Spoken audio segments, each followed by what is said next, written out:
Andrés Manuel Lopez Obrador won Mexico's presidency in a landslide victory on Sunday, setting the stage for the most left-wing government in the country's democratic history at a time of tense relations with the Trump administration. The 64-year-old former Mexico City mayor won with the widest margin in a presidential election since the 1980s, according to an official quick count that showed him taking more than half the vote, some 30 points ahead of his nearest rival. Pledging to eradicate corruption and subdue drug cartels with a less confrontational approach, Lopez Obrador will carry high expectations into office, while his efforts to reduce inequality will be watched closely by nervous investors. His government could usher in greater scrutiny of foreign investment and a less accommodating approach to the United States. The peso MXN equals D2 whipsawed through the day, strengthening then falling against the dollar after the scale of his victory became clear. Investors are closely watching to see whether his four-year-old Morena party ends up with a majority in Congress, a result that would allow him more freedom to change economic policy.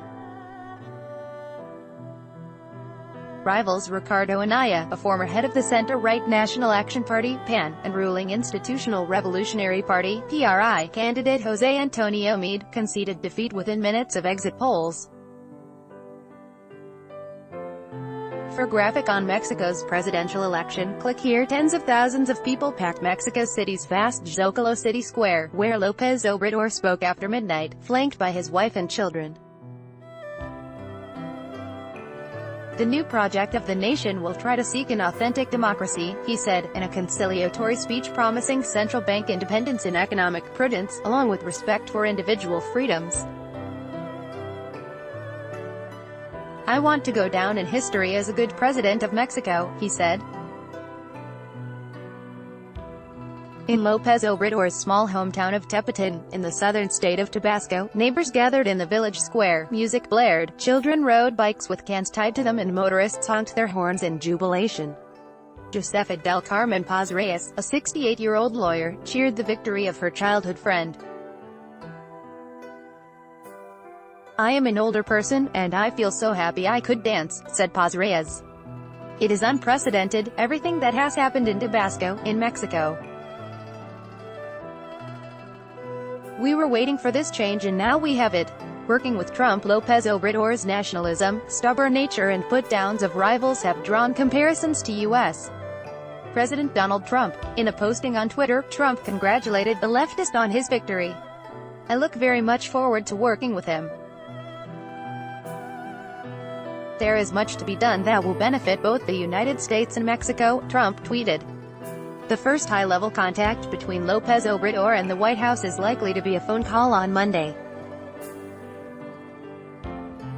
Earlier on Sunday, Trump raised the prospect of taxing cars imported from Mexico if there are tensions with the new government. The United States, which has been at odds with Mexico and Canada over the renegotiation of the North American Free Trade Agreement (NAFTA), has launched a probe into whether to slap tariffs on imported autos.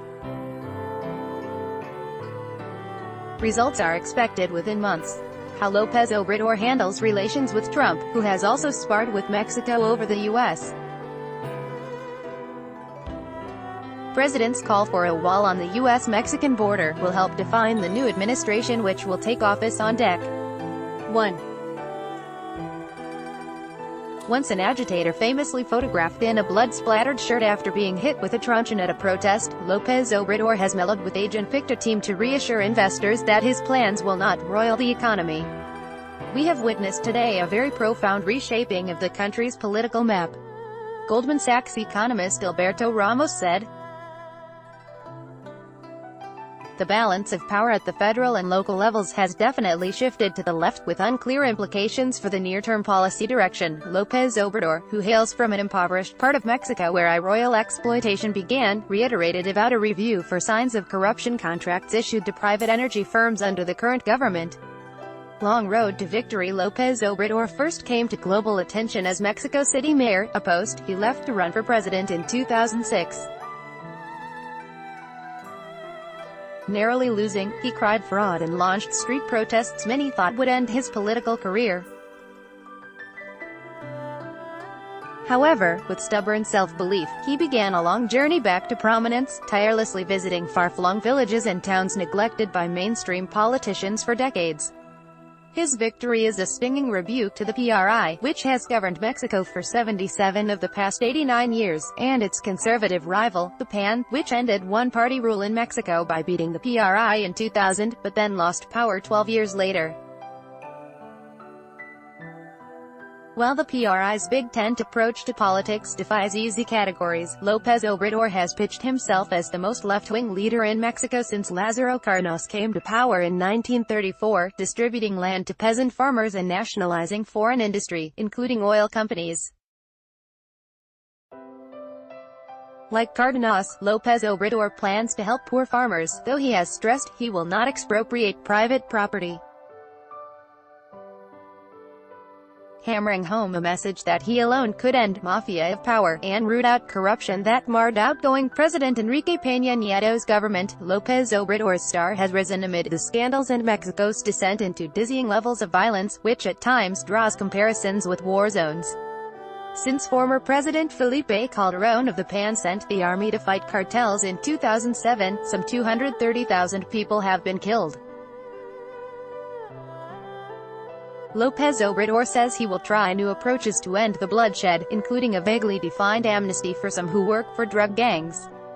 In contrast to the high-rolling ways of many PRI grandees, Lopez Obrador says he will live in his own middle-class home, turn the official residence into an art center, sell the presidential plane and slash his salary.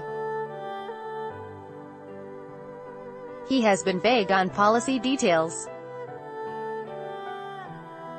seeking to corral support from economic nationalists, leftist liberals and social conservatives. He has pledged to combat inequality, improve pay and welfare spending, and run a tight budget.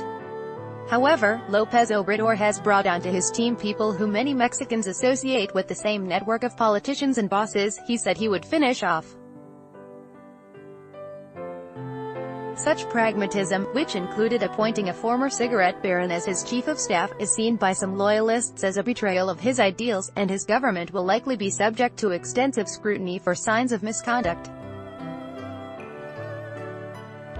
Reporting by Christine Murray in Diego Or. Additional reporting by Dave Graham, Noe Torres, Dana Beth Solomon. Writing by Frank Jack Daniel. Editing by Dave Graham, Jeffrey Bencoy, Paul Simo and Mike Collett White.